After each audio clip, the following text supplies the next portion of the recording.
Avertissement. Cette émission est le résultat de l'enregistrement d'une discussion semi-préparée n'ayant fait l'objet d'aucun montage et de très peu de coupures. Les opinions et commentaires émis par nos invités leur appartiennent et ne reflètent pas nécessairement la pensée des collaborateurs de Connaissez-vous. Nous préférons vous en avertir.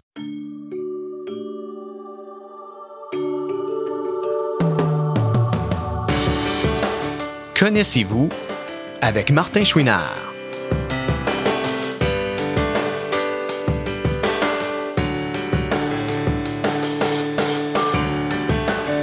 Cette semaine, Martin rencontre un animateur qui aime poser les vraies questions.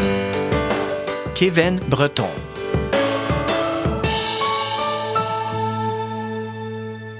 Mon invité aujourd'hui, c'est sûr et certain que si vous vous intéressez au milieu des handicapés, on peut dire qu'il y a de fortes chances que vous le connaissez. Si vous écoutez Amis Télé, encore plus de chances. Et moi, je m'amuse à dire depuis les derniers jours qu'il m'a reçu à son émission. Maintenant, je le reçois à mon podcast. Il s'appelle Kevin Breton. Tout d'abord, bonjour Kevin. Salut Martin. C'est vraiment très sympathique que tu aies accepté de faire l'entrevue aujourd'hui parce que, connaissez-vous, c'est des gens qui ont un handicap visuel. C'est des gens qui ont pas de handicap visuel, mais qui travaillent avec d'autres sortes qui travaillent avec ces gens-là. Mm-hmm. Mais ça peut être aussi d'autres handicaps, parce que, pourquoi pas? En étant non-voyant, forcément, on croise d'autres sortes de gens, d'autres sortes de situations. Ouais, c'est quand même des terrains qui se croisent assez souvent, n'empêche, parce moi, j'ai travaillé dans un organisme communautaire quand je suis arrivé à Montréal qui s'appelle Execo, puis on disait en fait qu'il y avait une solidarité qui existait entre les différentes personnes handicapées, les différents organismes, parce que souvent, les recommandations des personnes en fauteuil roulant vont croiser les recommandations des personnes avec une déficience visuelle. Généralement, ce qui est bon pour Pitou est bon pour Minou. Fait que, effectivement, c'est pertinent d'avoir la perspective d'un autre handicap. Moi, je sais qu'en travaillant avec des personnes avec un handicap visuel, ça m'a permis de redéfinir ma vision de l'accessibilité puis de l'inclusion sociale. Mais toi, Kevin, au tout début, là, tu dis, j'ai travaillé avec Execo, tout ça, mais moi, j'aimerais ça qu'on commence plus tôt que ça, là. Parce que tu me disais, t'as 29 ans, mais j'aimerais ça savoir, toi, premièrement, quand tu es né, est-ce que tu avais un handicap ou pas à ce moment-là? Oui, moi, c'est une forme de dystrophie, en fait, que j'ai, qui atteint la taille et pas la solidité, mais la taille et les muscles, disons. Fait que j'ai les bras et les jambes plus courts. Par la force des choses, mes jambes étaient atrophiées à cause de malformations au niveau des cuisses et des genoux qui déplient pas très bien. Ce qui fait en sorte que je marche toujours avec une posture un peu difficile quand j'étais jeune, mais je marchais. Genre avec l'aide d'une béquille ou d'une marchette, mais ça devenait vraiment pénible. Puis là, j'ai adopté le fauteuil roulant en permanence quand je suis rentré au secondaire, à peu près un petit peu avant. Puis à partir de là, mes muscles se sont atrophiés. Fait que là, aujourd'hui, si vous tâtez mes pieds et mes jambes, vous allez trouver qu'ils sont pas bien musclés par rapport au haut de mon corps qui, lui, est toujours sollicité. OK. Donc, c'est arrivé ça jeune, puis moi, je suis habitué de poser des questions avec les non-voyants, mais là, toi, qu'est-ce que ça t'a apporté? Comment ça se passe, une entrée dans la vie avec ce genre de handicap? Est-ce que c'est plus difficile à l'école? Est-ce que forcément t'es limité dans des activités? Ça a été quoi pour toi? Mais c'est sûr que tout le monde le vit un petit peu différemment. Puis je pense que la période la plus dure côté acceptation du handicap et savoir comment retirer le maximum et le plus grand positif de son handicap, ça va être à l'adolescence que là tu vas vraiment te questionner sur comment je deal avec mon handicap, qu'est-ce que ça signifie pour moi, comment j'en retire le meilleur. Mais une fois que cette période-là a été retirée, je pense que là, à partir de ce moment-là, moi, j'ai été capable de bien vivre avec ça. À l'école aussi, c'est un petit peu plus difficile. à l'adolescence, mais là je dirais que depuis comme 3-4 ans, je suis pleinement heureux d'être une personne handicapée, je suis fier d'être une personne handicapée, puis si je revenais sur Terre, je voudrais pas revenir avec aucun autre bagage génétique que celui qui m'accompagne aujourd'hui. Là. Ah oui, à ce point-là? Oui, vraiment, puis je sais que c'est un discours qui des fois étonne, là. Mais tu sais, moi, le fait d'être une personne handicapée, ça fait partie de mon identité. Ça m'a permis de développer une plus grande sensibilité, puis une plus grande empathie, puis une plus grande soif pour la justice sociale, tu sais. Parce que je pense que quand t'es une personne handicapée, ben tu pars avec comme un X au tableau, tu sais. Toute ta vie, tu vas être désavantagé d'une certaine manière, de manière évidente. Puis tu sais, ça, je pense que tout le monde va un peu vivre ça à sa manière. Il y a plein de handicaps qui sont invisibles. Il y a les gens qui vont naître avec des problèmes de santé mentale qui vont se développer tardivement ou moins tardivement, les gens qui vont vivre sous le seuil de la pauvreté. D'une manière ou d'une autre, on va tous être un peu affectés puis naître avec un certain handicap, mais un handicap aussi flagrant, visible aux yeux de tout le monde, aussi apparent, et aussi handicapant, là, ça fait en sorte que t'as pas full le choix de réaliser qu'il y a des injustices dans le monde. Je suis né avec une injustice, avec une inégalité. Ça m'a ouvert sur le fait qu'il y a plein d'autres gens qui vivent des inégalités puis des injustices. Puis il faut contribuer de la même manière que des gens dans mon entourage. Mes parents ont pris soin de moi, des médecins qui m'ont aidé à rétablir cette égalité-là. Ben moi, ça me force à devoir faire la même chose à mon tour maintenant. OK. Ben ça prend quand même, j'imagine, une certaine force pour en arriver à une conclusion comme celle-là. Ouais. En plus, à un jeune âge quand même, là. Ouais, moi j'ai 28 ans, puis ben tu sais oui, puis je sais que c'est pas un discours que nécessairement n'importe qui et tout le monde vont partager, parce que je comprends qu'il y a des gens pour qui le handicap c'est vraiment pas source de résilience pour eux, puis s'ils pouvaient se débarrasser de ça, ils s'en débarrasseraient. Tu sais, je veux dire, si une personne avec une déficience visuelle, du jour au lendemain, pour avoir une opération de thérapie génique ou de peu importe les merveilles de la science actuelle qui leur redonnerait la vue, je leur en voudrais pas, là, tu sais, je veux dire, tant mieux si vous pouvez retrouver la vue puis vivre votre vie comme vous le souhaitez. Mais moi, si on pouvait me redonner à être 6 pieds 1 demain et marcher, je ne voudrais pas. Ça fait pas partie de mon identité. Je me suis pas développé une force de caractère comme ça. Puis je suis heureux. Puis quand je prends l'autobus en étant une personne en fauteuil roulant, j'ai l'impression que j'envoie un message politique. Toutes les personnes en fauteuil roulant ont le droit de prendre le bus, ont le droit de travailler, ont le droit d'être heureux. Puis je suis content de pouvoir porter ce message-là tous les jours, même malgré les embûches. Mais je voulais ouvrir une parenthèse parce qu'on s'est dit qu'on ferait comme un échange, toi puis moi, pendant le... Ouais. Puis moi, quand on a voulu m'opérer à l'âge de 10 ans, j'ai pas voulu. Non. Puis c'était une opération qui visait à quoi? Ben, améliorer quand même ma vision. Puis t'as pas voulu? J'ai pas voulu. En raison des risques encourus ou Ouais, mais tu sais, j'avais 10 ans, hein. Ça Ouais. fait que j'avais quand même analysé, selon moi, le pour et le contre, puis j'avais décidé que c'était non. Ah. Ça fait que... Mais qu'est-ce qui faisait pencher dans la balance vers le non? C'était-tu comme la peur de passer sur le bistouri ou c'est que t'étais en certaines parties, t'avais pas envie qu'on te corrige? Je pense qu'il y avait ça, il y avait la peur du bistouri, il y avait la peur de l'après, tu sais, Ouais. de tous les rendez-vous médicaux que ça allait encourir, tout ça. Mais même si on me disait oui, mais tu vas voir mieux, tu vas voir plus, tu sais. Non. J'ai quand même dit non. Puis tu regrettes ta décision aujourd'hui? Je suis pas quelqu'un qui a beaucoup de regrets dans la vie. Ça fait que je pourrais peut-être te dire certaines journées, c'est arrivé que oui. Mais en général, je te dirais que non. Mais tu vois, on est passé par la même étape parce que moi, ma dernière opération dans les jambes, c'était à 6 ans. Puis je pense que comme 2 ans après, on m'avait dit, si tu veux, on pourrait retenter un coup pour comme solidifier tes muscles et tout ça, mais c'est à ta guise. Puis moi aussi, j'avais dit non à ce moment-là. Puis je sais pas si c'était le petit jeune de 8 ans que j'étais qui était plus éveillé, mature que je pensais ou quoi, ou naïf, mais je me disais, tu sais, je vis bien comme je suis là. Effectivement, la part des rendez-vous subséquents puis tout ça, puis comment ça va empiéter sur mon quotidien, puis surtout qu'il n'y a pas de garantie que ça va fonctionner. C'est ça, là. Il y a jamais de garantie nulle part, de toute façon.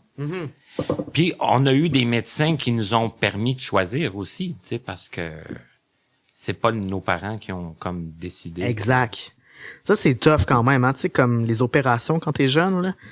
Puis je pense que ça va être hyper dur aussi pour les parents, parce que les parents ont le devoir de guider le mieux possible les enfants à travers tout ça, mais souvent ils sont même pas aussi bien outillés que nous on l'est, tu sais. Non, mais je pense que fondamentalement, c'est comme ils voudraient ce qu'il y a de mieux, ils voudraient quand même, je pense qu'on le fasse. Ouais.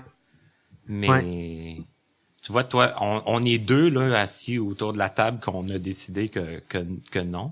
Ouais, puis je suis sûr que c'est quand même assez fréquent. Il y en a d'autres, c'est sûr. Mais toi, tu dirais-tu que ton handicap visuel, ça fait partie de quitter Martin ou? Oui. Ben oui, parce tu que... le revendiques, mettons? Ben, je le revendique. Ouais. Puis non seulement je le revendique, mais tu sais, bon, moi j'ai quand même la chance de dire que je sais pas c'est quoi être mieux que ça. Ouais. J'ai jamais vu plus. C'est tellement vrai, ça, parce que c'est le même pareil. Quand on disait qu'il y avait des réflexions croisantes, les différents handicaps en début d'entrevue, là. Voilà. Tu sais, moi, souvent, il existe des espèces de fauteuils roulants très, très futuristes, un peu type armée exosquelette, genre District 9, qui permettent aux personnes handicapées d'être comme debout, assis debout. Puis c'est comme un genre de robot qui prend ta place.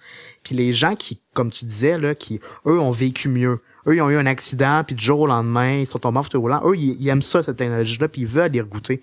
Mais toi puis moi, qui avons pas goûté mieux, c'est comme le désir de retrouver cette autonomie-là, en parenthèse, là, elle est pas si forte, c'est sûr. C'est ça. C'est quelque chose qu'on connaît pas vraiment. C'est qu'on se fait parler, qu'on voit les autres agir, forcément. Ouais. Mais qu'on le connaît pas. Personnellement. Puis là, aujourd'hui, s'il y avait une autre opération, par contre, t'apprendrais.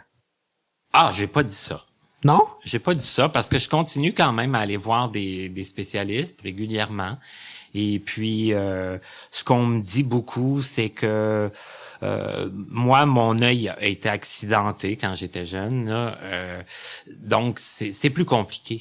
C'est comme si je rentre jamais dans la catégorie des trouvailles là qu'ils ont faites là, ça fait que ça, on dirait que ça marchera jamais. Ouais, parce qu'il y a moins de, effectivement, il y a moins de recherches pour, j'imagine, les accidentés que ceux qui naissent avec une maladie de l'œil. Ouais, puis tu sais les accidentés, souvent il y a des risques plus grands d'hémorragie puis tout ça. Ça fait que tu sais ça limite un peu la possibilité là. Je comprends. Ouais, donc d'un sens, je te dirais que ça m'arrange parce que ça va continuer probablement comme ça. Puis moi je suis rendu à 44 ans. Ça fait que bon, tu sais c'est plus la même chose non plus. Non, ouais. Toi t'as eu tu l'as compris très jeune puis moi, ben, tu vois, je l'ai compris assez jeune aussi, puis je suis encore plus vieux que toi, ça fait que je maintiens un peu ma... C'est à partir de quand que tu t'es dit, Criff, je suis bien, moi, dans ma peau, je suis bien, comme une personne aveugle, puis Moi, je vais te dire une chose, tu sais, j'étais allé à l'école régulière au début, puis c'était très difficile, parce que même les professeurs savaient pas quoi faire avec moi, la directrice voulait pas m'avoir dans son école. À partir du moment où je me suis envenu à l'école adaptée à Jacques Ouellette, là, j'ai dit bon, là, je fais la même chose que tout le monde. Hein? Là, mon handicap prenait un peu plus un sens. Quand tu es arrivé dans une école spécialisée, ça t'a aidé à ton processus d'acceptation, tu dirais? Oui? Ouais. Oh oui. Parce que tu étais sur le même pied d'égalité que tes camarades de classe, genre? Ah, je te dirais même que à des niveaux, j'étais au-dessus des autres. Ouais, parce que fait que là, t'es un défenseur adepte de l'école spécialisée. Ben, je pense qu'elle a sa raison d'être. Ouais. Oui. C'est sûr que maintenant, c'est plus pareil. Je veux dire, un enfant arrivera pas dans une école avec une directrice qui va dire, je veux pas avoir cet enfant-là dans mon école. Ouais. Hein, ça l'a évolué. Alors que ça se disait à l'époque. Ça se disait, ça s'est dit. Hein? C'est drôle parce que, tu sais, mettons, toi, c'est à l'école que t'as acquis cette envie-là de te revendiquer comme une personne handicapée. Moi, ça a été plus tard quand même, là, parce que quand j'étais à l'école secondaire, l'espèce d'étiquette de personne handicapée, je voulais surtout pas, tu sais. Même au cégep, puis même à l'université. À l'université, je commençais, mais avant ça, je m'identifiais pas tant comme une personne handicapée, puis j'avais comme l'impression qu'ils se sécularisaient entre eux, puis qu'ils voulaient s'isoler, puis je comprenais pas l'idée de se mettre en gang à part pour faire revendiquer des droits, tu sais. Mais une fois que je suis rentré à Montréal, puis que j'ai vu les struggles de la vie quotidienne quand t'es une personne handicapée, que je suis devenu une personne adulte, puis j'ai vu que c'était tough en crif de vivre sous le seuil de la pauvreté quand t'es une personne handicapée. Puis une fois que j'ai rentré dans un organisme communautaire, puis j'ai vu comment leur combat était pertinent, puis qu'ils visaient pas à s'exclure puis à se mettre en marge, mais qu'ils visaient juste à se faire une place dans la société, c'est comme là que j'ai eu un déclic, tu sais, que c'est important de se rassembler, de revendiquer qui on est, puis de s'identifier fièrement comme une personne handicapée. Et ça, c'est à quel moment c'est arrivé plus à l'université ou? Je sais pas. J'ai quand même un voyage qui a été assez marquant dans ma vie quand j'ai passé 3 mois en Europe, en Belgique, où comme c'était, pour moi, c'est une manière aussi de limiter de mesurer mes limites, puis de voir mon autonomie ressembler à quoi dans un quotidien où j'étais complètement seul à des milliers de kilomètres de ma famille puis de mes proches. Puis de comparer ce qui se faisait par exemple à Londres, dans des grandes villes comme à Cologne, en comparaison ce qui se faisait puis ce qui m'attendait à Montréal, j'ai comme catché, OK, l'autonomie des personnes handicapées, c'est pas juste une question de bon vouloir puis de résilience, puis si t'es capable, tu vas réussir, puis aide-toi, puis le ciel va t'aider. C'est une question d'infrastructure, c'est une question de volonté politique. Puis cette volonté politique-là, la seule manière de la porter, c'est en se regroupant puis en faisant valoir ses droits. Fait que je pense que c'est un mélange de commencer ma vie adulte, voir ce qui se faisait de mieux ailleurs, puis une espèce de sentiment d'injustice. Puis à travers tout ça, je te disais tantôt, Martin, que moi, la justice sociale a comme été toujours associée à mon handicap. Parce que je me disais, si moi, je suis né avec une inégalité, ça veut dire qu'il y a plein d'autres personnes dans le monde qui ont des inégalités puis qui doivent travailler avec ça. Puis quand il y a eu la grève étudiante de 2012, j'en faisais partie intégrante, puis je me suis ça a comme renforcé mon désir de justice sociale, genre OK, ben tu sais, moi j'ai droit à des prêts et bourses pour aller étudier parce que le ministère de l'Éducation depuis quelques décennies à peu près offre un programme de bourse correct, tu sais, assez généreux pour les personnes handicapées d'atteindre mais je me disais pourquoi moi j'ai droit mais une personne dont la famille vit sous le seuil de la pauvreté pourrait pas y avoir droit, tu sais. Moi, je viens d'un milieu quand même assez modeste. Mes parents avaient pas des très gros salaires. Puis, si j'avais pas été une personne handicapée, je suis pas sûr que j'aurais pu me permettre d'aller à l'université. Parce que même si mes parents m'aidaient, je sais pas si on aurait pu se permettre que je fasse 4 ans d'université. Fait que je me dis, OK, pourquoi est-ce que moi, en tant que personne handicapée, j'ai ce privilège-là? Mais dans un autre univers parallèle, un Kevin qui est pas né handicapé aurait pas pu aller à l'école, même si sa famille avait pas les besoins de lui envoyer. Fait que tout ce buzz-là de justice sociale m'a emmené à voir les inégalités puis à me dire, OK, ben, je suis né avec un handicap, faut que je fasse le meilleur de ça. Faut que je m'utilise comme étant un véhicule pour promouvoir l'égalité de tous les gens, de tous les handicaps. Puis je pense que c'est un mélange, un genre de melting pot de tout ça qui m'a emmené vers le militantisme puis vers le travail qui vise à faire reconnaître les droits des personnes handicapées. Écoute, c'est sûr qu'on va y revenir, mais avant ça, moi j'aimerais ça quand même que tu nous parles un peu, parce que là, on va embarquer peut-être dans la partie ignorance, là, en tout cas de ma part à moi, puis peut-être de la part de plusieurs de mes auditeurs qui sont peut-être plus habitués d'entendre parler d'handicap visuel. Puis moi, ce que j'aimerais savoir, dans le fond, c'est que toi, dans ta situation, ça a été quoi les gros défis comme admettons, j'allais dire à l'école, parce que bon, l'école, ça occupe une grande partie de la vie, puis ensuite tu m'as parlé du cégep et de l'université, ça que t'en as fait beaucoup d'études quand même. Mais c'est quoi exactement les défis dans ta vie de tous les jours ou à partir du moment où t'étais jeune? On revient aux réflexions croisées. Je pense qu'on posera la question à des personnes aveugles, c'est quoi le plus gros défi? Puis je pense que la mobilité puis le transport reviendrait souvent. Tu sais, je pense que quand tu poses cette question-là aux gens, ça revient souvent. La facilité et la liberté de se transporter où on veut, quand on veut. Et c'est la même chose pour moi aussi, tu sais. Sauf que moi, je suis extrêmement privilégié. Premièrement, je viens de la Beauce. OK. Puis la Beauce, c'est un peu le royaume du char. Le char, la culture du char en Beauce est vraiment présente, tu sais.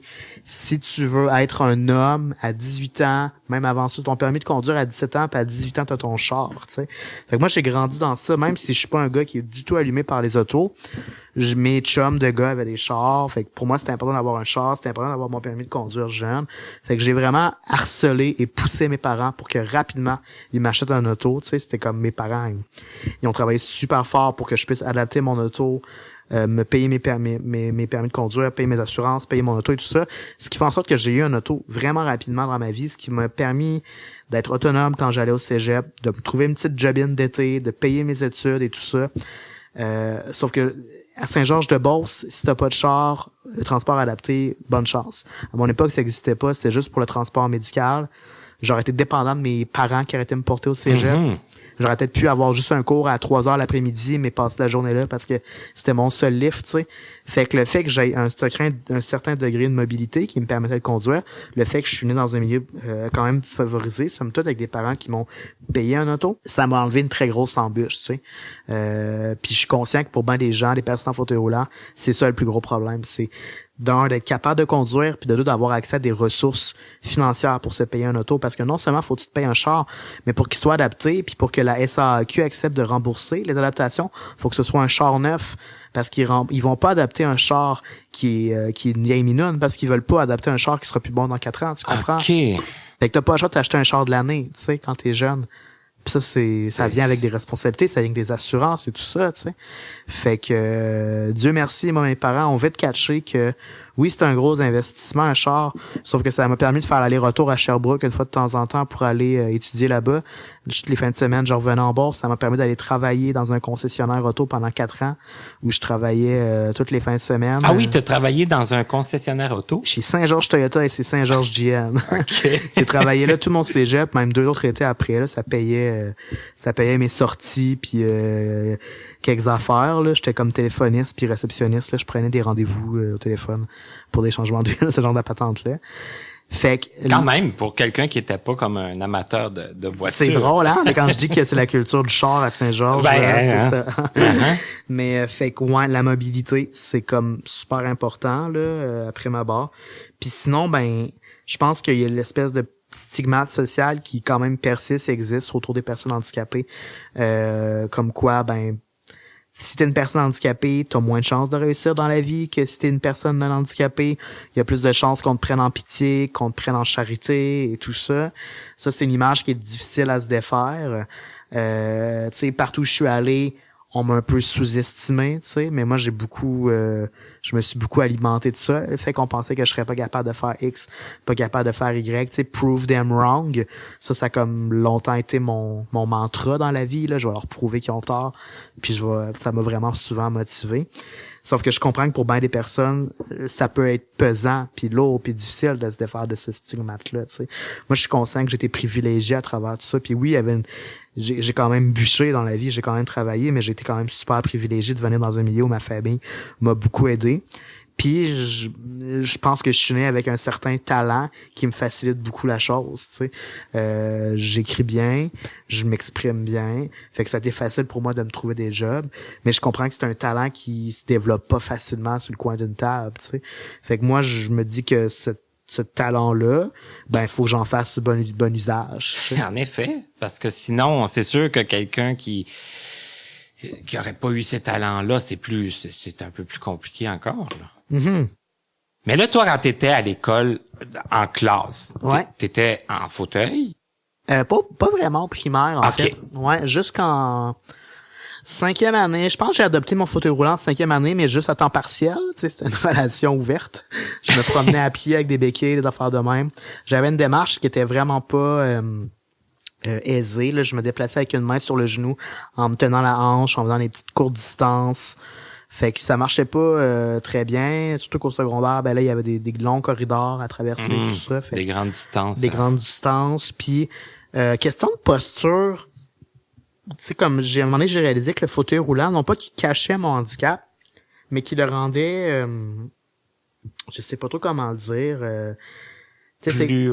plus normé selon les standards qu'on est habitué de voir de la société. T'sais, on est plus habitué de voir quelqu'un quand même assis en fauteuil roulant que de voir quelqu'un qui tape moitié croche, tu sais, comme penché par en avant à cause de son épine dorsale puis de ses hanches bizarres, tu sais. Fait que ça me permet quand même d'être un peu plus, de rentrer dans un moule en quelque sorte, puis de même à la limite de dissimuler une partie de mon handicap aussi, tu sais, parce que j'avais l'air moins handicapé en étant fauteuil roulant qu'en marchant en croche. Fait que j'ai adopté le fauteuil roulant quand je suis rentré au secondaire. OK, un peu pour ça. Ouais, ben pour des raisons pratiques, mais je pense que ça me servait aussi pour ça, là. Mm-hmm. Mais sinon, parce que sinon, à moins que je me trompe, tu vas me corriger, mais parce que là, en classe, pour suivre tes cours, t'avais pas besoin d'autres adaptations, c'était... Ouais, non, on m'offrait souvent, mettons, comme adaptation, genre 15 minutes supplémentaires pour compléter les examens, parce que j'ai aussi un problème de motricité fine dans les doigts. OK. C'est un petit peu plus difficile pour moi de tenir des crayons, mais vraiment à peine. Là, ça n'a jamais été un handicap majeur. Mais ça me permettait d'avoir un sursis de 15 minutes supplémentaires, mais je le prenais jamais parce que je voyais ça comme un désavantage déloyal par rapport aux autres, tu sais. Puis j'avais pas le goût d'être le gars qui avait des bonnes notes parce que il y avait un petit cadeau des profs.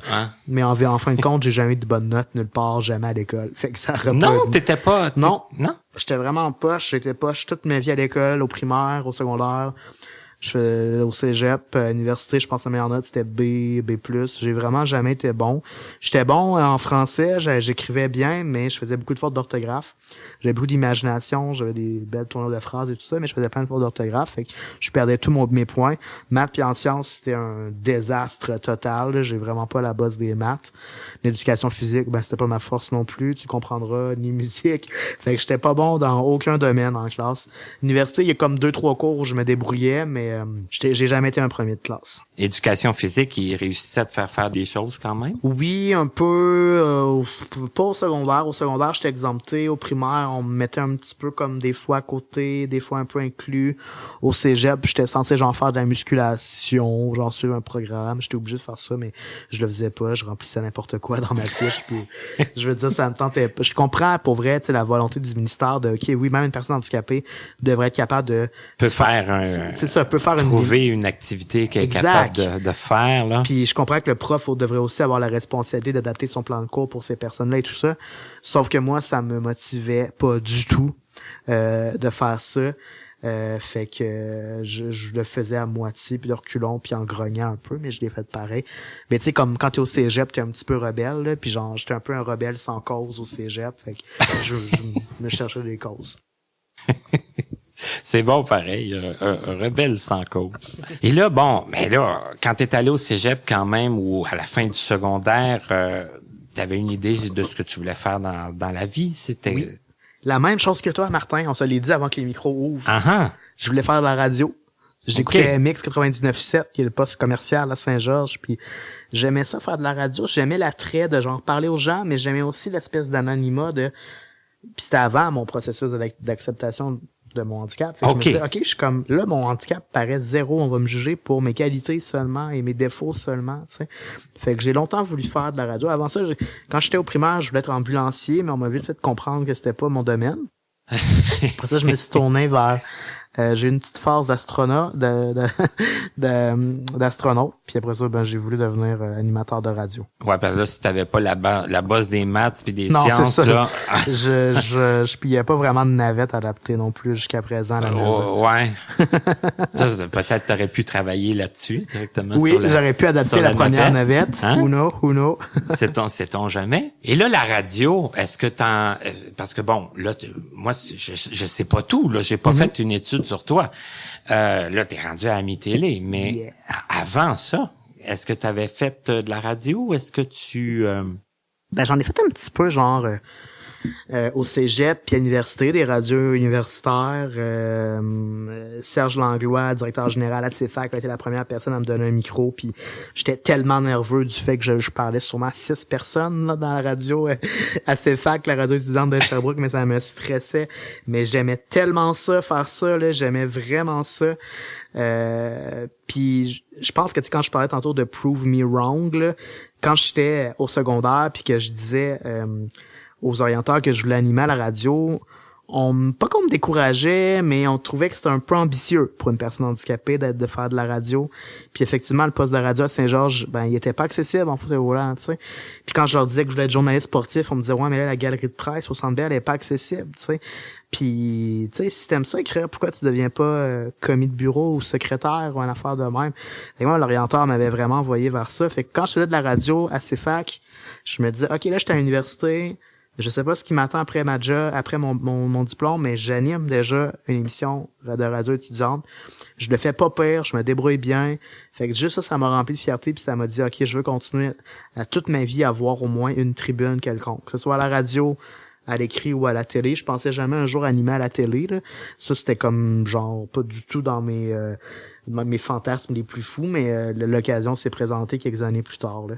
OK. Mais il y avait le sport qui t'intéressait aussi beaucoup? Oui. Moi, je suis vraiment un super gros fan de sport. Sport en général, mais surtout le hockey. Tu sais, encore aujourd'hui, j'ai l'immense plaisir de travailler pour Balcourbe, qui est un blog de sport avec RDS et Urbania. Je suis un de leurs collaborateurs les plus réguliers puis les plus anciens aussi. Fait que moi, j'écris beaucoup sur le sport. Je fais un podcast sur le sport tous les étés. C'est vraiment mon dada, là. Puis j'aimerais ça un jour comme travailler. Tu sais, j'ai fait des séries de reportages avec Vice. J'aimerais ça que ce soit comme que ça fasse partie de mon quotidien, là, parler de sport à la radio, à la télé. À Canal M, j'avais une émission aussi sur le sport adapté. J'avais vraiment trippé faire ça.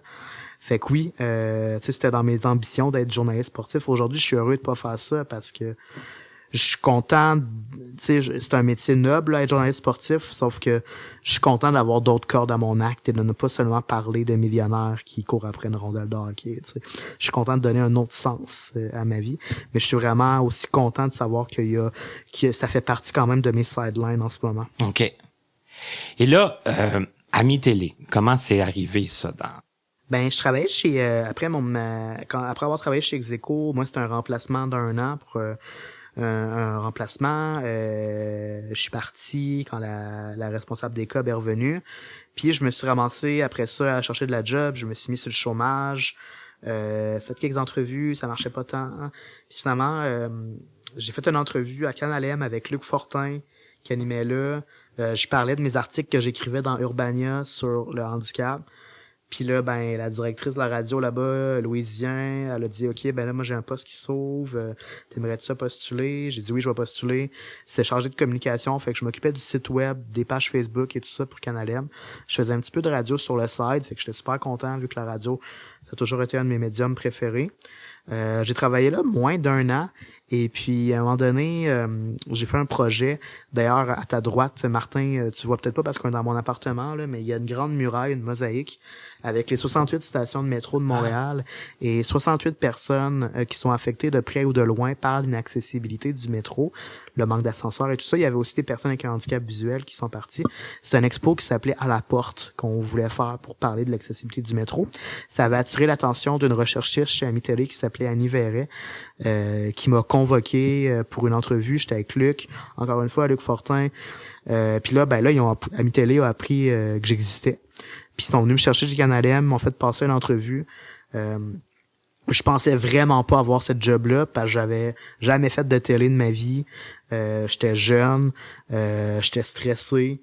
J'étais arrivé là, j'avais l'air de rien, c'était l'hiver, j'avais plein de bouettes sur mon fauteuil roulant, j'étais tout coiffé comme un bum parce que j'avais les cheveux longs, j'avais de la barbe, j'avais vraiment l'air de rien. C'est sûrement qu'ils m'ont vu arriver, là, Suzanne puis Anne, les deux responsables de la production, puis se sont dit, mon Dieu, qui est ce bum que Annie a convoqué en entrevue? Et semble-t-il que j'ai knock it out of the ballpark, que j'ai fait une super bonne entrevue, puis j'ai eu la job, puis ils m'ont coupé les cheveux. C'est ça, ils ont exigé un petit changement de look. Un nettoyage, ouais, c'est ça. Fait que là, je suis content, c'est l'été, je peux me laisser pousser la barbe puis les cheveux. Mais pendant la saison, je me coupe les cheveux puis la barbe. Tu sais, se couper la barbe puis les cheveux pour, tu sais, quand même faire quelque chose qui... C'est un moindre mal pour une job aussi cool que j'ai, ça me regarde, là. C'est ça, qui est quasiment un rêve, là, ça fait que... Oui, c'est clairement un rêve. Moi, si on m'avait dit un jour, Kevin, tu vas être payé à parler d'un sujet qui te passionne à la télé. J'ai comme, OK, c'est sûr que je veux. Tu sais, à chaque semaine, je rencontre des gens hyper intéressants, des chroniqueurs qui nous emmènent des sujets vraiment cool. Puis moi, tout ce que j'ai à faire, c'est jaser avec eux comme je jase avec toi en ce moment. Fait que c'est sûr que je trippe, tu sais, j'aime vraiment ça. Même si ça vient avec un stress, là, j'aime vraiment ça. Mais, OK, là, moi, je veux rentrer dans le vif du sujet, je te l'avais dit avant. Oui. Moi, je veux qu'on en parle parce que moi, je suis allé vous voir sur le plateau. En avril. Oui, j'ai trouvé ça vraiment trippant. Et tu dis, bon, on a des sujets, tout ça, c'est sûr. Vous parlez de plusieurs sujets par émission. Ouais. Et j'imagine que ça doit demander quand même beaucoup de préparation. Puis j'aimerais ça que tu nous en parles un peu. C'est quoi l'implication que ça te demande pour avoir une émission hebdomadaire comme ça? Ben, déjà, t'as eu un bon aperçu en venant sur le plateau de comment ça fourmille, puis comment il y a de gens qui travaillent. Il y a une réalisatrice, il y a une rédactrice en chef, les caméramans, les coordos, tout le monde qui travaille. Mais avant ça, il y a une super grosse job qui est faite par les recherchistes. C'est eux qui vont aller vous convoquer, qui vont dire hey, cette personne-là, elle aurait sûrement de quoi d'intéressant à dire. Elle a fait de quoi de vraiment exceptionnel. Il y a de quoi qui a pas d'allure. On va en jaser, on va faire une table ronde. Puis eux, ils brainstorment entre elles. Je dis elles parce que c'est majoritairement des femmes.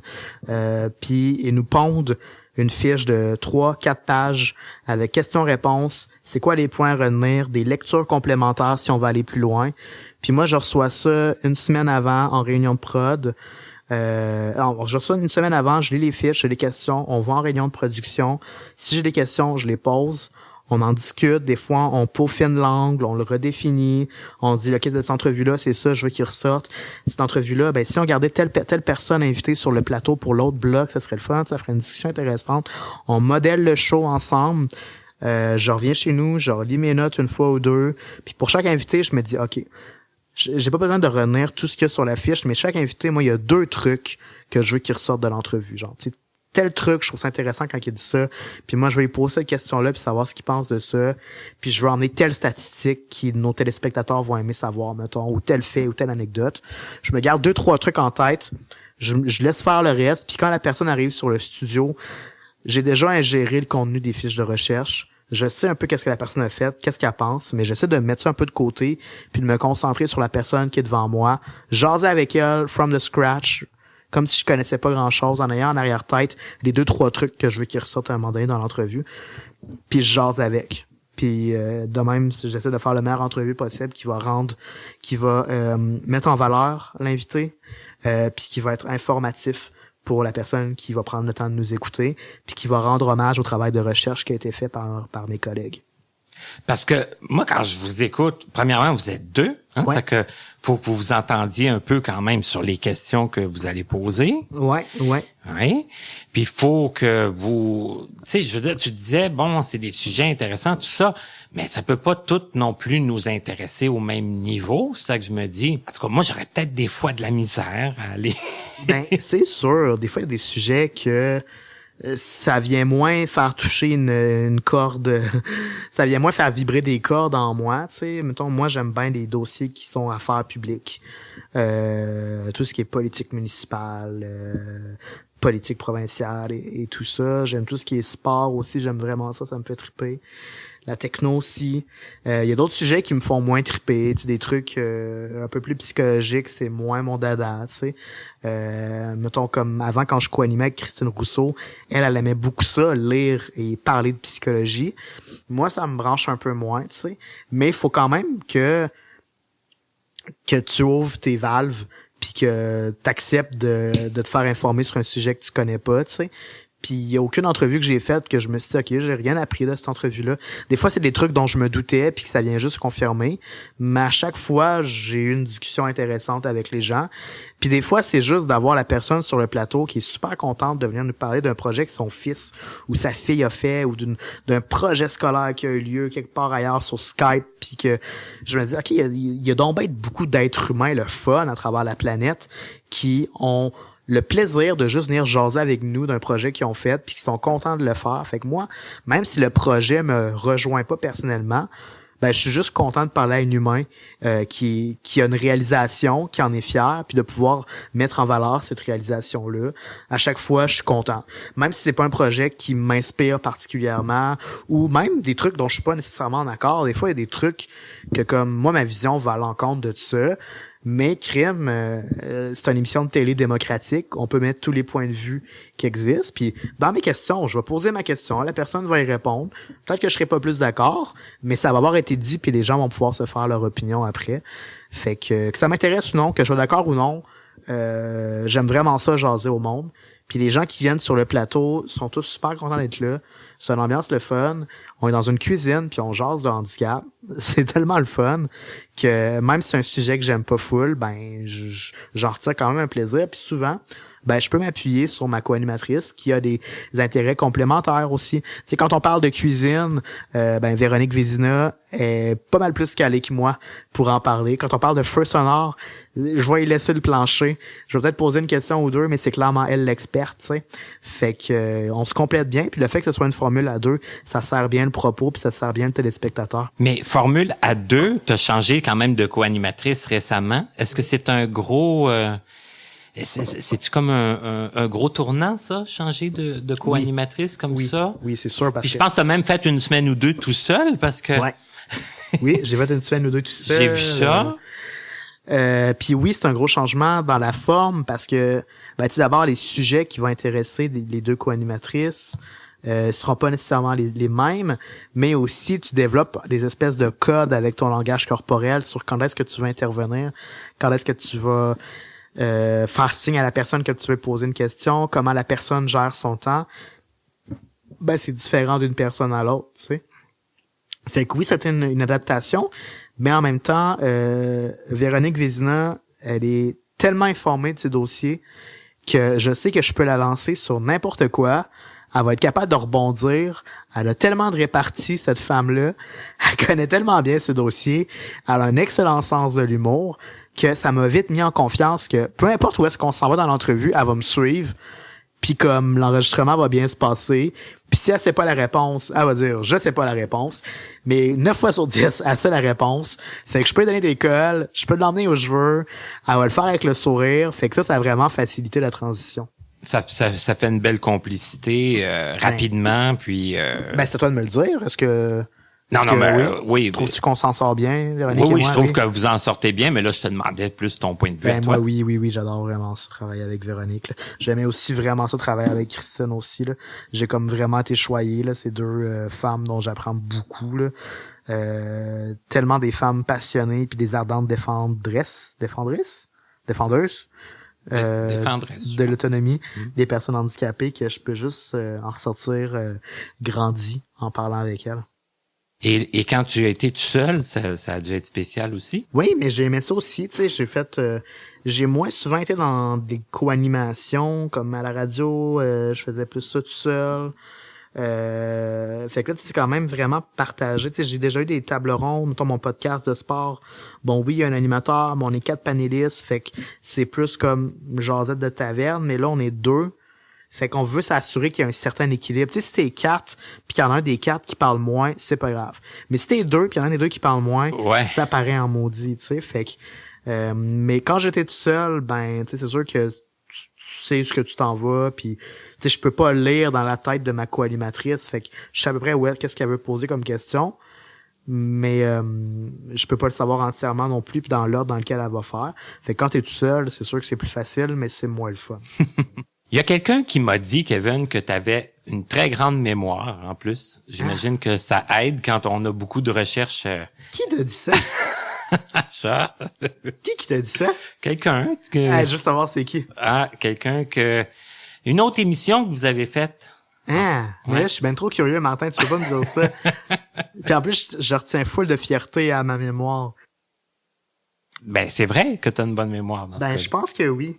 J'ai une bonne mémoire, comme j'ai toujours un peu comme je me rappelle de la fête à ma sœur parce que je me dis que c'est comme ça, Coucou-et-vous, c'est le 11 février.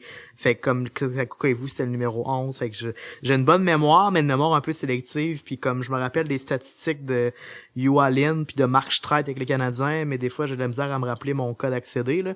Mais oui, j'ai une bonne mémoire. J'ai une bonne mémoire. Ça fait toujours un peu capoter ma blonde. Des fois, elle a l'impression qu'elle me parle puis que je l'écoute pas parler.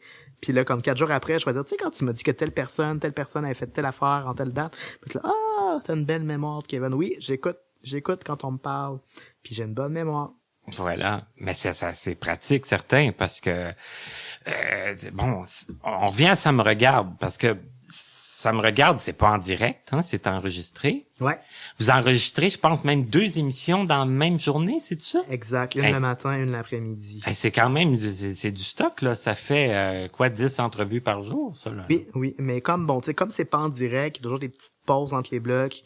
Moi, j'ai toujours mon cellulaire entre les blocs. Quand les gens se font maquiller, s'installent, genre, lis mes notes quand même. Fait que, tu sais, ça se fait quand même sans, tu sais, faut que j'apprenne bien des trucs par cœur avant. Mais j'ai toujours des petits moments de répit qui me permettent de relire mes notes. Ce qui est pas nécessairement le cas si c'était du direct, par exemple. Et ce qui est pas nécessairement le cas quand on voit pas, parce que là, c'est plus compliqué des fois d'avoir accès à ses notes. Oui, c'est sûr. Mais tu sais, mettons, Véronique, elle a des notes agrandies sur son iPad. OK. Christiane utilisait un écouteur Bluetooth dans son oreille, avec la synthèse vocale qui lisait très très vite. Fait que oui, c'est un petit peu plus compliqué, là. Mais ça se fait. Et là, quand c'est, bon, on sait c'est quoi du direct, hein? Ouais.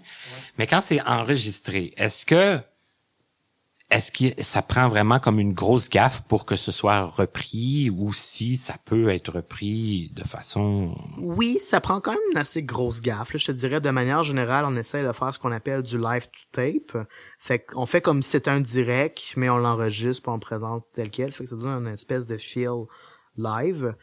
Fait que même si on bégaye un peu, même si on se trompe, à moins que ce soit vraiment de quoi là qui a pas de sens, puis la personne a vraiment un blanc de mémoire, puis comme où elle éternue super fort, puis le micro pique, puis là il y a rien à faire, le son est dégueu, on essaie de pas reprendre, tu sais, absolument on essaie de se fier à la première shot qui est habituellement la meilleure aussi. C'est que là vous commencez comme le matin. Ouais. Puis à la fin de la journée, vous avez 2 émissions, donc deux semaines d'émissions. De canner, ouais. OK. Mais c'est beaucoup de stock, c'est beaucoup de... Oui, c'est sûr que c'est beaucoup de préparation, mais ça se fait quand même bien. Tu sais, à la fin de la journée, t'es un peu fatigué, là, mais c'est un travail d'équipe. Il y a beaucoup de préparation qui se fait en amont aussi, qui fait en sorte que tout roule assez bien. Tu sais, comme nos invités, on sait ce qu'on s'en va avec, sont rodés, puis comme ils arrivent, puis on jase. Fait que quand il n'y a pas de petits bugs techniques, comme tu sais, ça arrive des fois, ça roule super bien, puis des fois on termine même un petit peu en avance. Là. Puis tu me disais, vous avez comme une réunion de production, c'est que ça, c'est quoi? C'est une autre journée dans la semaine que vous allez faire la préparation comme telle de... Exact, là où on se réunit tous les recherchistes, la rédactrice en chef, les coordos, la réalisatrice, l'assistante réalisatrice, les animateurs, puis on discute des différentes fiches qu'on a puis de l'angle qu'on veut avoir pour chaque entrevue.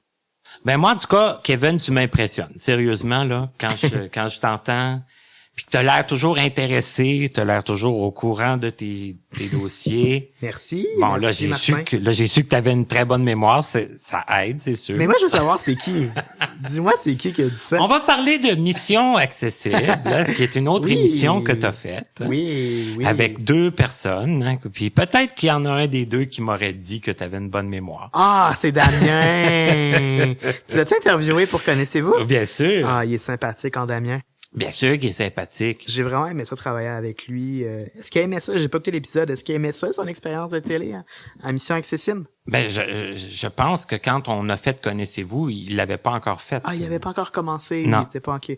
Ben, ouais, Damien il est cool. J'avais fait ça avec 2 acolytes, dont lui et Rosalie Taillefer-Simard, alias la fameuse Rosalie Taillefer-Simard, qui elle a un implant cochléaire, donc elle est sourde. Ouais, je pense que c'était 10 épisodes, si je ne me trompe pas, 10 épisodes qu'on a diffusé l'année passée lors de la saison 1. On espère qu'il y a une saison 2. J'ai vraiment aimé ça, faire ça avec Coco TV, qui est une boîte de production. Puis tu sais, c'était cool parce que c'était un show que j'avais pitché, le concept, c'était mon idée originale et tout ça, que j'ai brainstormé avec une boîte de prod, qu'on a emmené à Ami Télé a aimé ça, ils ont acheté le concept et le diffusé, fait que j'étais super content, ils nous ont super bien accompagnés dans la réalisation de ça, puis je pense que ça a donné 10 très bons épisodes, j'en suis super fier, j'aimerais ça en faire d'autres, là. Moi, j'ai pas écouté tous les épisodes, mais je pense qu'on peut encore les écouter. Tous sur amitélé.ca. C'est ça, sur le amitélé.ca, puis sur l'application peut-être exact. Même aussi. Oui. Puis t'avais l'air de bien l'idée ce show-là, toi là. Ça avait l'air quand même de. Ben j'avais plus d'expérience en animation, c'est sûr que tu sais Rosalie avait déjà fait de la télé, plus de la fiction. Elle jouait dans Clash, Shadrack TV. Damien, c'était sa première expérience de télé. Fait que c'est sûr que ben il y avait beaucoup de trucs à apprendre par cœur pour lui, tout ça, la livraison du contenu en studio. C'était énormément une grosse charge de travail. Il s'est super bien débrouillé.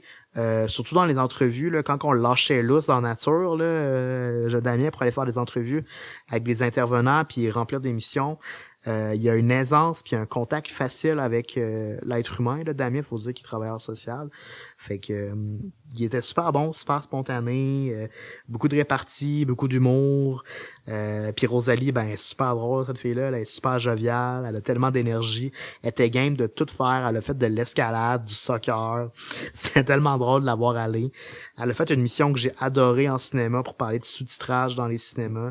Fait qu'on formait une super belle team les trois là. Ça paraissait, ça se sentait dans ce que j'ai vu. Merci. Et c'était vraiment on va souhaiter une deuxième saison. Ben, on va souhaiter que les gens se manifestent aussi peut-être pour Ben oui, si les gens aimaient ça là, écrivez à ami@ami.ca puis dites on veut une deuxième saison de Mission Accessible.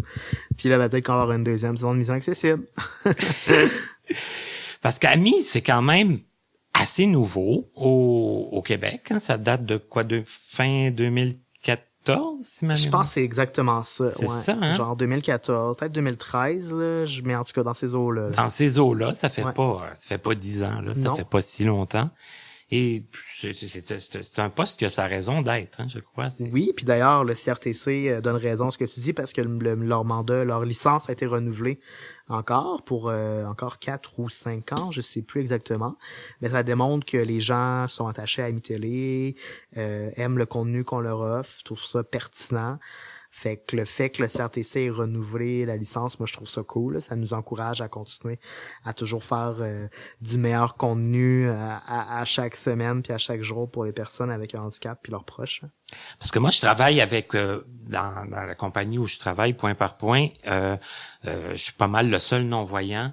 Et puis, il y a des personnes voyantes, des fois que je leur parle d'Ami Télé, puis ils savent très bien ce que c'est. Ouais. Ils voient défiler la chaîne quand ils tournent les postes. Puis, Et moi, c'est fou, ma blonde habite ou l'habitait, parce que là, on va diffuser en septembre dans Hochelaga. Puis, fait que souvent, je passais de mon temps dans Hochelaga, puis on allait se promener sur la rue Ontario. Et je te jure, c'est pas arrivé une seule fois que je suis sorti, puis qu'on m'a pas arrêté dans la rue pour me demander si c'était moi qui animais à la télé. Hey. À chaque fois. Fait que ça dépend des quartiers. Là où j'habite en ce moment, dans Griffintown, je passe inaperçu. Je pense que les gens écoutent peut-être un petit peu moins le câble dans Griffintown. Là. C'est un petit peu plus jeune là, comme démographie. Mais dans Hochelaga puis dans l'Est montréalais en général, là, à chaque fois que je sors, il y a quelqu'un. Encore aujourd'hui, j'étais chez Ikea, quelqu'un qui m'a reconnu. Fait que ça montre que oui, il y a des gens avec ou sans handicap qui écoutent Ami Télé. Moi, je trouve ça le fun. Et ça fait quoi comme ça de se faire reconnaître? Là? Ben, moi, j'aime ça. Je trouve ça cool. C'est sûr que des fois, tu sais, la conversation tombe à plat rapidement parce que c'est comme si c'est toi qui anime là, il cherche le mot, là, puis là, je leur dis, oui, Ami Télé, oui, c'est ça, avec la fille, là, Véronique. Oui, c'est ça, c'est bien bon. Puis là, ben, je suis comme, ben, merci beaucoup, je vais passer le mot à l'équipe. OK. Puis là, la conversation finit de même, mais tu sais, c'est toujours courtois, puis moi, j'aime toujours ça, là. Ouais, c'est super cool, quand même. Kevin, on peut quand même s'entendre sur le fait que toi, t'es pas quelqu'un qui s'ennuie beaucoup, parce que tu me disais un peu toutes tes passions, le sport, tu me disais que tu jouais au Xbox aussi, tout ça. Sérieusement, tu disais t'es pas un fan de lecture. Moi, je te disais tu devrais lire du Simon Boulris. Mais oui, c'est ça qu'on se disait avant d'ouvrir les micros, mais non. Tu sais, c'est drôle parce que j'ai été collaborateur toute l'année passée à plus on est fou, plus on lit. Je devrais revenir aussi là, chroniquer régulièrement tous les 2 semaines à peu près, une émission littéraire à Radio-Can. Et puis moi, je lis presque pas de livres. Je me sens un peu imposteur et intrus là-bas. Mais il faut dire c'est une émission quand même inspirée de l'actualité. Puis moi, je lis beaucoup en ligne. Je suis abonné à beaucoup de magazines en ligne. Je pense que mon temps d'attention est comme limité à 10-15 minutes. Après 10-15 minutes, souvent, je vais vouloir passer à autre chose. Fait qu'un livre, ça nous permet moins ça. Puis en plus, je pense que le format sur l'ordinateur me correspond mieux à ma physionomie parce que moi, mon cou est quand même un petit peu plus bas. J'ai pas une grande motricité, je peux moins tourner la tête. Fait que c'est pas confortable pour moi être penché puis lire un livre. Tandis qu'un ordinateur à la hauteur des yeux que je fais défiler, je suis vraiment plus confortable. Même chose avec un ordinateur. Fait que c'est peut-être un peu pour ça que je lis moins. Puis là, je vais me mettre prochainement. Je pense que pour les raisons que j'énumère, là, je serais qualifié pour être abonné au SQLA parce que c'est pour ceux qui ont des difficultés à la lecture dans l'ensemble. Tu sais. Mm-hmm. Fait que je pense que je pourrais avoir accès à des livres en version sonore. Audio, ben oui. Ouais, j'aimerais beaucoup ça parce que tu sais, j'écoute déjà tellement de podcasts dans la vie, dans le transport en commun, tout ça, que je pense qu'un livre aussi, j'aimerais ça. Faudrait juste que je m'abonne au SQLA ou encore que j'achète simplement des livres audio commerciaux, comme il y en a de plus en plus qui sont mis en vente. En tout cas, si jamais tu t'inscris au SQLA... Simon Boulris, c'est la première chose que je devrais lire. Ouais, mais Ouais. je pourrais t'en proposer quelques-uns. Parfait. Mais en même temps, ça me regarde, j'ai Monsieur Oui. Cousineau Ben oui, que je qui connais bien vient aussi. tous les 3 semaines. Est-ce que tu l'écoutes, Monsieur Cousineau? Est-ce que tu prends ses suggestions? Si je tombe dessus un peu Pardon. paradon, là. OK. Mhm. Ouais, mais lui aussi, là, il m'a mis pas mal de listes dans ma liste beaucoup d'items dans ma liste de choses à lire avant de mourir, Monsieur Cousineau. Puis je l'ai interrogé aussi à Connaissez-vous, ça fait que, Quel sympathique monsieur, hein? très sympathique, monsieur. Je l'aime Que je connais, ça fait quand même plusieurs années. Ah ouais, tu le connais d'où? Dans le temps qu'il travaillait au regroupement des aveugles et amblyopes du Montréal métropolitain. Là. Ah, je savais même pas qu'il travaillait là. Il était enseignant, je pense, à un moment donné, Monsieur Oui. Cousineau, hein, c'est Oui. ça? Puis il vient de l'Abitibi comme moi.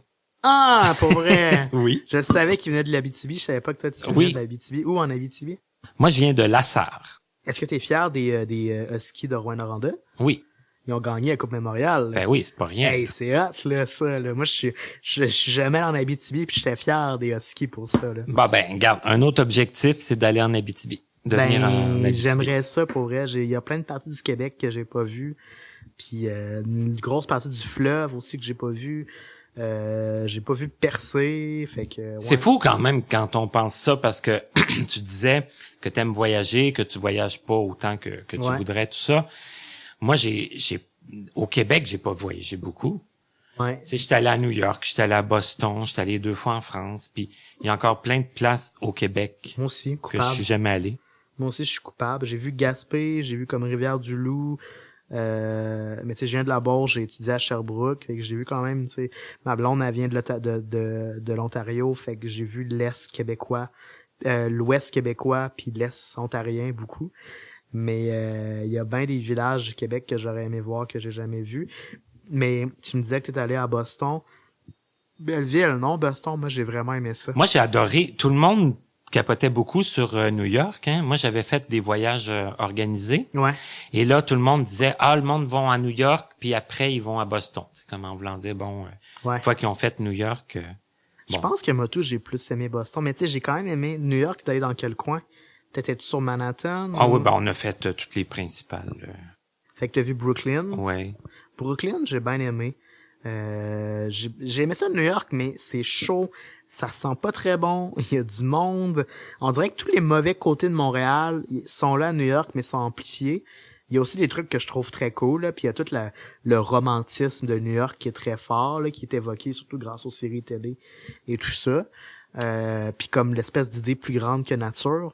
Mais je trouve que Boston, ça a son charme particulier. Ben, le côté historique, là, nous autres, le guide, il misait beaucoup sur ça, hein, tout le côté historique. Puis c'était vraiment très intéressant. Moi, je serais resté plus longtemps à Boston. Qu'à New York. Pour continuer, justement, la visite? Ben, mon ami, ma collègue chez Amiteli, Jessie, est allée à Philadelphie, là, puis elle me dit que ça, c'est une autre ville historique qui est super le fun à voir. Là. C'est comme le berceau de la Révolution américaine. Philadelphie, semble-t-il que c'est super beau aussi comme ville. C'est peut-être dans mes destinations prochaines. J'aime beaucoup les villes américaines. J'en ai vu plusieurs. J'ai vu le Midwest, Chicago, Milwaukee, Cleveland. J'ai vu beaucoup de villes pour aller voir du baseball, Seattle, puis pour le meilleur et pour le pire, les États-Unis, j'aime bien ça. Quand même, mais t'en as vu beaucoup. Le baseball, hein, ça va loin. Je pense que la plus belle ville que j'ai aimée, la ville que j'ai le plus aimée aux États-Unis, là, peut-être mis à part le Maine à cause de mes souvenirs d'enfance, là, c'est Portland, dans l'Ouest. C'est comme Montréal miniature, tout aussi beau, une ville super hipster, vraiment agréable, où il fait bon vivre avec du transport en commun accessible, des boutiques accessibles, avec plein de végétation autour, près de l'eau. J'ai vraiment aimé ça, Portland. Si jamais tu cherches une destination, là. Ah ben, je prends note. Et là, ben, on va s'apprêter à finir, puis tu m'as pas nommé le sujet que je m'apprêtais peut-être à parler. Oui. Peut-être parler de ta blonde. Comment vous vous êtes rencontrés? Sur Internet. Pour vrai? Oui. OK. Ben dans le fond, elle lisait mes articles sur Urbania. C'est ça, on a commencé à correspondre sur Facebook. Au moment où l'entrevue va être diffusée, on va habiter ensemble, parce qu'on déménage ensemble. Oui, parce que là, tu me disais, t'es en plein déménagement. Ouais, je viens de finir de peinturer, puis c'est ça, on est dans la grosse job de déménagement. C'est l'année des déménagements. C'est l'année des déménagements, pour le meilleur et pour le pire. J'ai eu toutes sortes de difficultés à me trouver un logement adapté et tout ça. J'ai eu des mésaventures avec des coops qui voulaient pas de personnes en fauteuil roulant.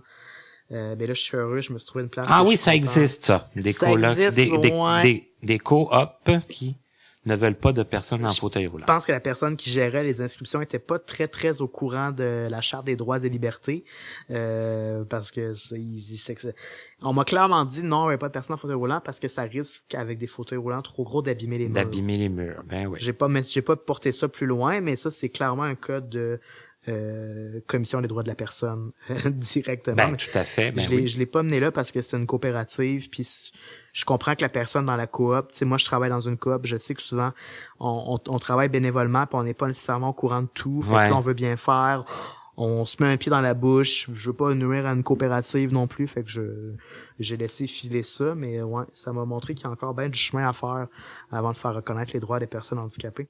Tu vas-tu un jour faire de la radio, de la télé, Martin, t'aimerais-tu ça? Je sors du coq à l'âne, mais je sais que l'entrevue finit. Puis... Il veut plus parler de sa blonde, là. Non, mais je veux parler de la blonde n'importe quoi. Là, je l'ai embêté, là. Il est obligé de dire que s'ils s'étaient rencontrés sur Internet. Mais ça me gêne pas. C'était quand même pas sur un site de... C'était pas sur un site de rencontre. Ça m'aurait pas gêné d'être sur un site de rencontre non plus, là. Mais, je sais pas. Je pense que j'étais un petit peu gêné dans la vie, là. Ah ouais. Ben, écoute donc, OK. Ouais, ben, c'est ça. Ben, je sais pas, peut-être. Mais bref, c'est ça. Je te posais pas la question pour esquiver. Je te posais juste la question parce que le temps file, puis je me demandais, toi, tu visiblement, tu as une passion pour le micro. T'aimerais-tu ça faire de la télé ou faire de la radio un jour? C'est quelque chose que si l'occasion se prête, je pourrais pas dire non à ça, c'est sûr. Ouais, parce que visiblement, t'es bon pour entretenir des discussions, t'es curieux.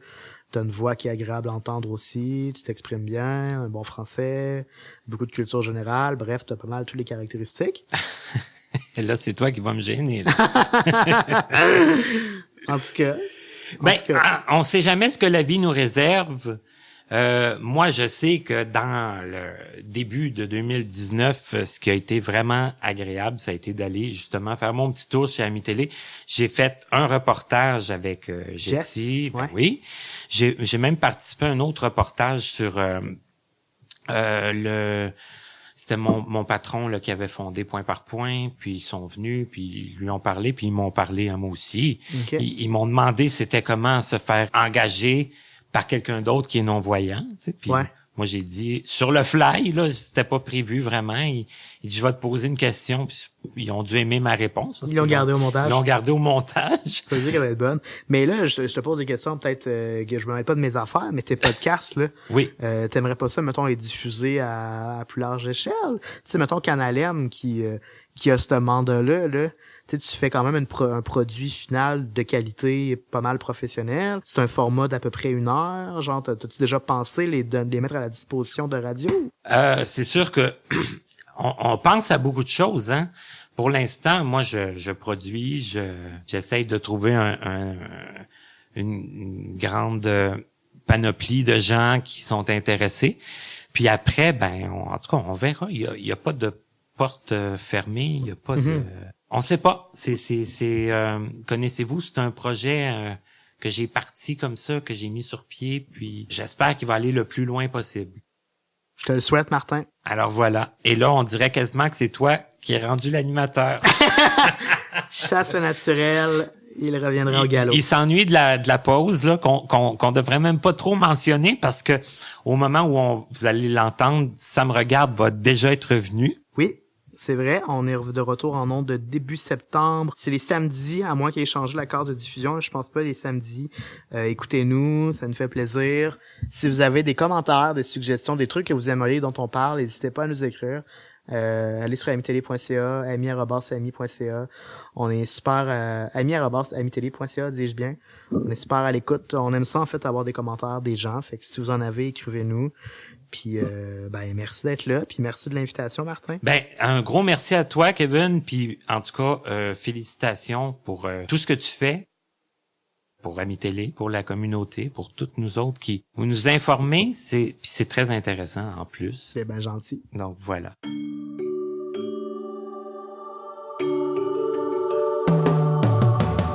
Vous venez d'écouter Connaissez-vous avec Martin Chouinard. Présentateur, Stéphane Pilon en collaboration avec Papillon Sonic. Voix du générique, Joel Pucci. Notre site web est toujours disponible au www.martinchouinard.com.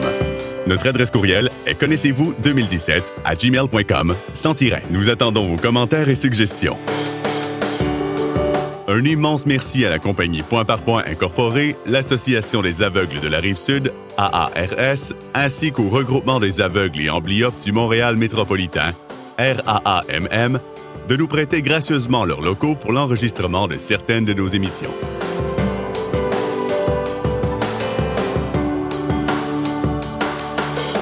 À notre prochain rendez-vous, quelqu'un que nous ne pourrions pas qualifier d'emblée faisant partie de la communauté des non-voyants car il dessine. Jean-Philippe Perrault, le 20 septembre.